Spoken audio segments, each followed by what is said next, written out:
शरीर बंदर और बातें करने वाला किला। एक दफा का जिक्र है कि एक घने जंगल में एक शरीर बंदर रहता था जिसका नाम मैको था। मैको को सबको चक्कर देने का बहुत शौक था। वो दरख्तों के पीछे छपकर जानवरों पर पता फेंकता और कभी कभार जानवरों की दुमें आपस में बांध देता ताकि उनके साथ मजा कर सके। एक दिन जब मैको दरख्तों से झोल रहा था, इसकी नजर एक चमकदार पीले केले पर पड़ी। वो केला सबसे ज्यादा रसदार और पक्का हुआ लग रहा था जो इसने कभी देखा था।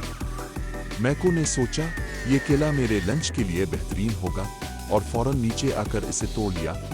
जैसे ही इसने केला छिलका, एक बहुत अजीब चीज हुई। केला बात करने लगा। अरे रुको, मुझे मत खाओ, केले ने कहा। मैं कोई मामूली केला नहीं हूं, मैं एक जादुई बातें करने वाला केला हूं। मैको की आंखें हैरत से खिल गईं। बातें करने वाला केला, इसने कहा।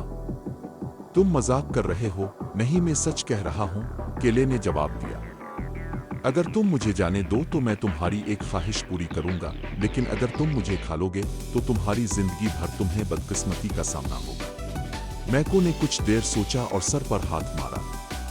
एक ख्वाहिश? हिमम, क्या ख्वाहिश करूं? इसने कहा। इसी लम्हे मैको के दिमाग में एक मिजाहिया ख्याल आया। मैं मजीद बातें करने वाले के लिए चाहता हूं, इसने कहा, और फौरन जंगल में बातें करने वाले के लिए आ गए। वो हर दरख्त पर लटकने लगे और कभी ना रुकने वाली बातें, लतीफे और गाने सुनाने लगे। मैको हंसते हंसते ना रुक सका। जंगल कभी इतना शोर शराबा नहीं हुआ था और मैको कभी इतना तफरी नहीं कर रहा था। इसने पूरा दिन केले की बातें सुनकर गुजारा और उनके लतीफों पर हंसता रहा।